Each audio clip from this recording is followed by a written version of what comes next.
जय जगन्नाथ। सनातन दर्पणर अमूल्य 52टी शिष्टाचार आज मो भक्त समाज आगे उपस्थापन करुछि। 151 नंबर सनातन दर्पणर मेम्बर व भागी 151 सब्सक्राइबर। 151 सब्सक्राइबर को आगे 52टी सदाचार शिष्टाचार रखुछि। प्रथम, दुराचारी मनुष्य को उत्कृष्ट पद देवा उचित नुहे, कारण एपरि कले लोके निजे दुराचार को प्रश्रय देवे। ईश्वर आज्ञा कौन जेतेबेले पर्यंत यही ज्ञान हुई न थाए सेतेबेल पर्यंत केही श्रेष्ठ मनुष्य हुई पारे नहीं। हे भक्त समाज, आपण माने 52टी अमूल्य ज्ञान को शुणिबा सहित काम लगेबे बोली मु आशा प्रकाश करुछि। रवींद्र कुलरी।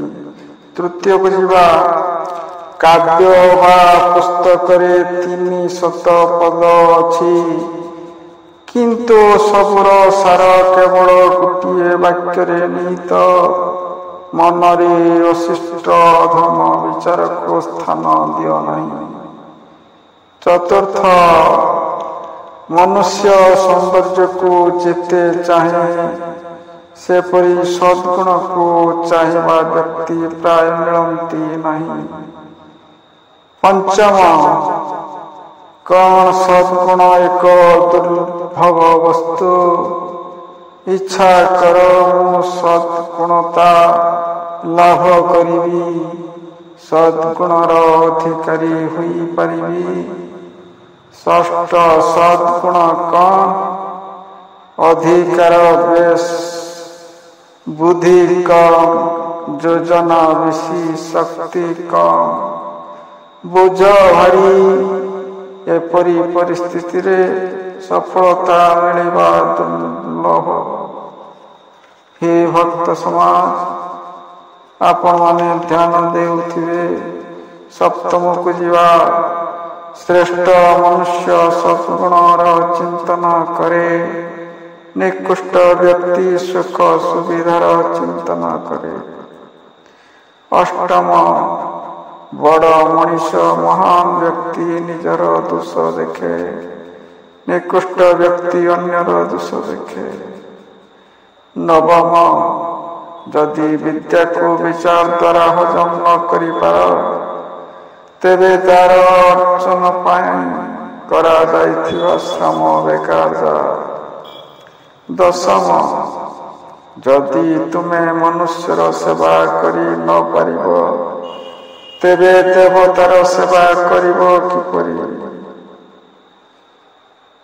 एक प्रार्थना ही आत्मार खाद्य अटे।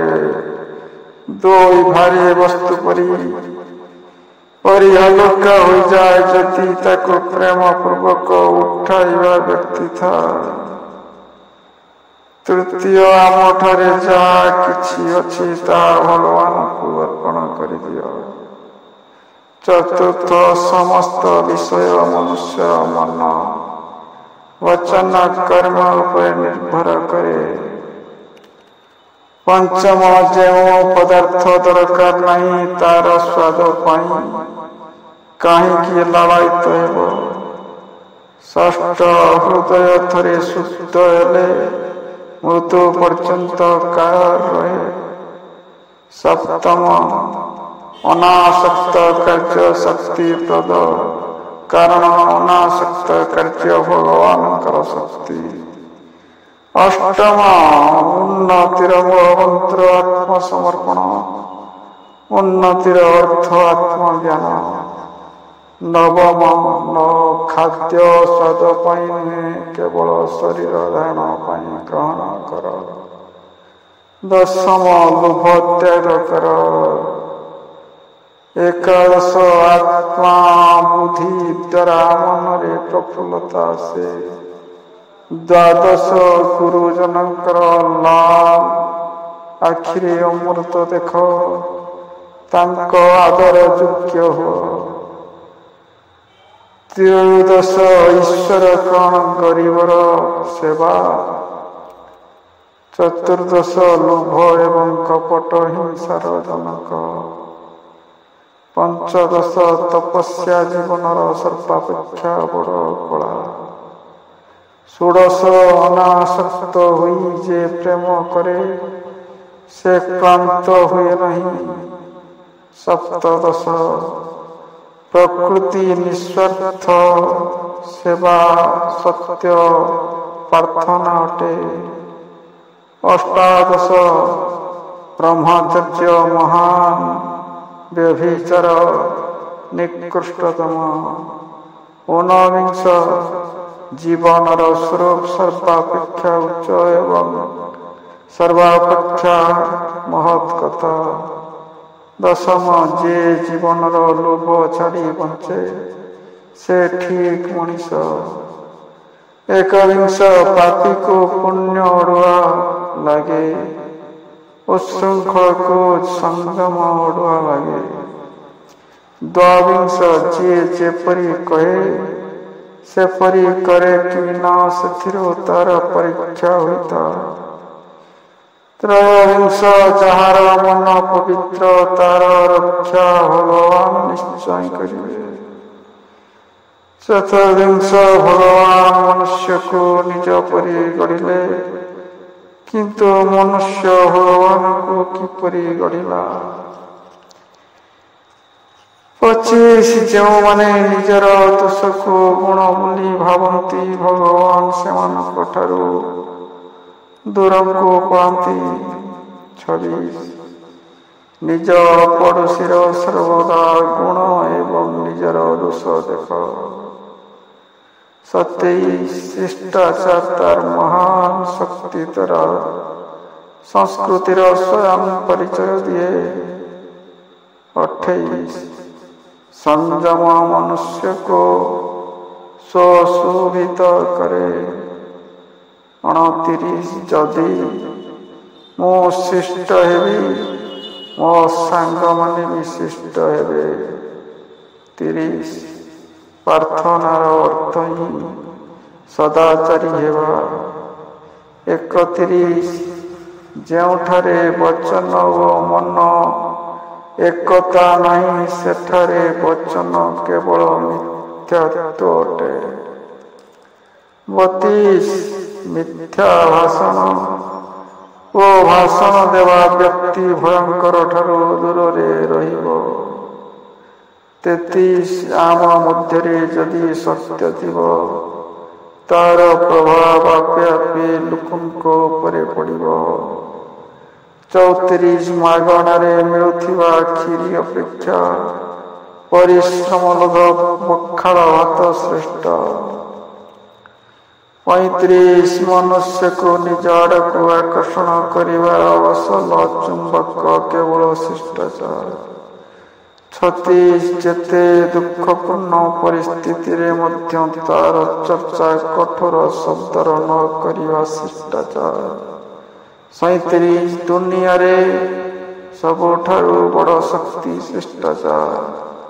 38 ବିନାଶର ପୂର୍ବାଭାସ ଗର୍ବ। 39 ସତ୍ୟ ଗୋପନୀୟତାକୁ ଘୃଣା କରେ। 40 ପାପ କର୍ମ ଅନ୍ଧକାର ପସନ୍ଦ କରେ। 41 ସର୍ବାପେକ୍ଷା ବଡ଼ ମନ୍ଦିର ଉପରେ ଆକାଶ ତଳେ ଧରିତ୍ରୀ। 42 ଅନ୍ୟକୁ ନାଶ କରିବାକୁ ଚାହୁଁଥିବା ବ୍ୟକ୍ତିର ନିଜର ନାଶ ହୁଏ। 43 ଆମକୁ ଦେଖିବାକୁ ହେବ ଆମେ ଯାହା କରୁଛୁ ତାର ଶୁଦ୍ଧ କି ନୁହେଁ, ଯାହା ଶୁଣୁଛୁ ତାହା ସତ୍ୟ କି ନୁହେଁ। 44 ମନୁଷ୍ୟ ଯେତେବେଳେ ଭୁଲ